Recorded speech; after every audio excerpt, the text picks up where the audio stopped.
formei na graduação na Universidade de Princeton, nos Estados Unidos. Eu estudei literatura comparada, que é um curso lá em que você escolhe duas literaturas estrangeiras para estudar. Daí eu escolhi literatura latino-americana em português e espanhol.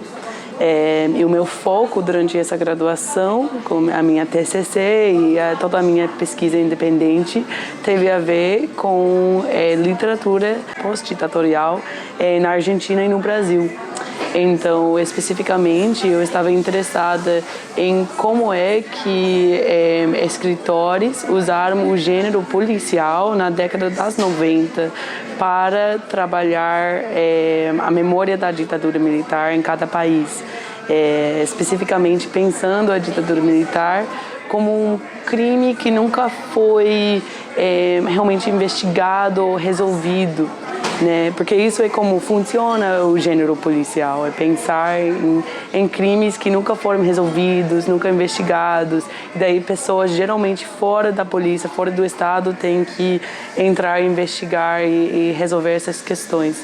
Então, eu vi autores da década das 90 fazendo esse trabalho através da literatura e conversando sobre essa temática. Isso foi o meu foco durante a graduação. E depois eu ganhei uma bolsa de pós-graduação da Universidade de Princeton para fazer um projeto no olhar público sobre a memória da ditadura militar e continuidade sem violência de Estado. É isso como nasceu o projeto Arte e Memória, que é uma revista de arte que justamente trabalha essas temáticas. É uma revista em língua inglesa, que também agora tem mais e mais conteúdo em português, então é mais acessível para uma audiência brasileira também. E a ideia é justamente para circular a memória da ditadura militar brasileira para uma audiência maior, uma audiência internacional, porque tem pouca informação que sai do Brasil sobre esses temas. E é muito importante ter uma circulação maior sobre a memória da ditadura militar e a história dessa época e a produção artística dessa época também, porque a ditadura não foi uma coisa que só afetou pessoas no Brasil e só teve a ver com pessoas no Brasil. Essa ditadura foi parte de uma cadeia de ditaduras no Cono Sul da América do Sul e que também teve muita influência externa, né? Foi fortalecida pelos Estados Unidos. Então é muito importante que pessoas nos Estados Unidos encontrem informações sobre a política externa do próprio país, né? E que pessoas no resto da América Latina entendem como isso funciona dentro de um contexto regional e internacional. Então isso foi a ideia de Arte e Memória e isso é essencialmente o meu trajeto, a minha trajetória para chegar no projeto. Essa revista é organizada da seguinte forma. Tem edições bianuais que todas as matérias estão centradas num tema central, um eixo central da revista. Então, a primeira edição focou na questão de testemunho, a segunda edição focou na questão de lugares e a terceira edição é focado na questão de identidades. Então, isso é como a revista está organizada. Mas não é uma coisa em que todas as matérias trabalham exatamente a mesma questão. A ideia é que todas as matérias se aproximam dessa temática central, que é a interseção dessas ideias de arte, ditadura, continuidades e o tema central da edição em particular. Agora a gente também tem um blog que publica mais frequentemente com entrevistas, resenhas de livros e exposições, ensaios de fotos e matérias um pouco mais curtas. E a gente tem uma página de Facebook que a gente usa para que todo mundo, todos os nossos leitores possam ficar atualizados sobre as atividades da revista. Eu acho que a história pública tem basicamente dois eixos, dois ângulos. Uma é a parte da pesquisa, né? Então, para fazer pesquisa dentro do âmbito de história pública, você está trabalhando com a história que, tipo, os documentos, as fontes primárias que estão dentro do público, basicamente. Então, isso pode ser história oral, isso pode ser dentro das artes, né? Não é pesquisar documentos só oficiais sobre uma época, é pesquisar como essa época está documentada dentro do âmbito público. Daí, a outra metade de história pública, na minha visão, tem a ver com a comunicação da pesquisa histórica. Né? Então, como é que você está divulgando essa história? Tem que ser fora da academia, principalmente, né? E para mim também tem que ser para uma audiência geral e ampla, né? Então não pode ser só para um grupo de intelectuais fechados. Isso realmente não é público. Então tem a ver com a audiência, também tem a ver com a facilidade de acesso dessas informações. Então é importante que é de livre acesso, porque daí é acessível para pessoas sem muita condição econômica para comprar o acesso para essas histórias. E também que é comunicável de uma forma interessante, que pessoas querem consumir essas histórias. Então eu acho que para mim, para o meu projeto, é muito importante essa ideia de artes justamente com essa questão de história pública, porque as artes são interessantes, são divertidas para as pessoas consumirem, né? E essa é parte da ideia de usar a arte como uma fonte de comunicar e estudar a história. Pois eu diria que realmente é um trabalho de parcerias. Apesar de que eu sou o corpo editorial da revista Arte e Memória, a revista é feita através de contribuições.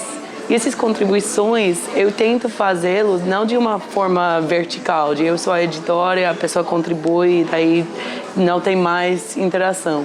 Não, realmente é uma parceria. Então, o contribuidor manda a matéria, a gente trabalha juntos, a gente dá convite para outras pessoas vir também dar uma olhada nas matérias antes de que sejam publicados. Eu tenho um time de tradutores que também contribuem no labor deles para fazer a revista possível.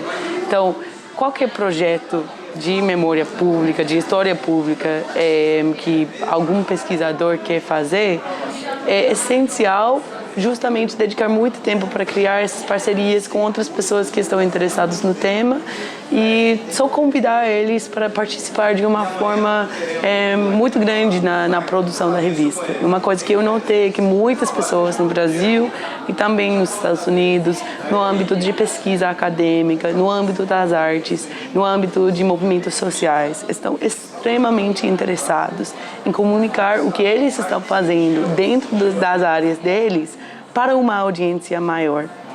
Então é só comunicar com eles de uma forma honesta, explicar o projeto e tentar organizar essa parceria. Acho que isso é a coisa maior, porque não tem que pensar que isso é um projeto independente em que você está sozinho no mundo de comunicação. Não, realmente é uma parceria, uma série de parcerias e isso é a minha dica assim, mais importante. Agora, a outra coisa é também uma questão de rigor acadêmico, rigor de pesquisa. Quando se coloca uma coisa no olhar público, é muito importante que seja verdade, com base em fatos históricos pesquisados e chequeados, né? Porque é muito fácil agora, no momento digital, publicar coisas facilmente, que eu acho é uma coisa boa. Eu sou meio otimista quando tem a ver com a comunicação digital, talvez porque eu tenho uma revista digital, né? Mas é também muito importante chequear isso, porque é muito fácil publicar sem chequear. E isso causa muitas confusões. Então, para fazer um projeto realmente bom, realmente que pode servir como uma fonte educativa para o público, é importante fazer esse trabalho. E tem muitos guias para como chequear o próprio trabalho jornalístico, né? Tem muitos exemplos de outras redes que realmente estão fazendo esse trabalho de chequear. E como eu falei com a primeira dica, de entrar em contato com outras pessoas e criar parcerias, isso também pode ser uma fonte de apoio para esse processo de chequear, né? É melhor perguntar para alguém se tudo está certo numa matéria antes de divulgar, do que só divulgar e depois dar conta de que teve alguns erros. Então, isso é a minha segunda dica. Tanto no Brasil como nos Estados Unidos, tem um problema muito grande, que é não falar e não reconhecer as violações de direitos humanos feitos pelo Estado no passado, através do passado inteiro. Então, uma comparação que dá para fazer, além da questão da ditadura militar no Brasil, tem a ver com a escravidão. No Brasil não tem um museu dedicado à questão de escravidão. Isso é uma loucura. Na zona portuária do Rio de Janeiro tem um museu de amanhã, um museu focado no futuro, e isso foi uma das zonas portuárias com maior tráfico de escravos, né? Então, isso é uma coisa muito chocante. Agora, nos Estados Unidos, a situação é muito parecida. O Estado realmente não financia muitos projetos em olhar público sobre a questão de escravidão.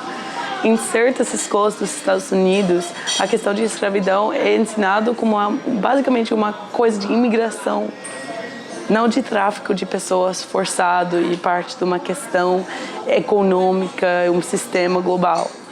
Então, isso fica muito difícil nos dois países, porque cria divisões dentro da população em termos de memória de certas épocas.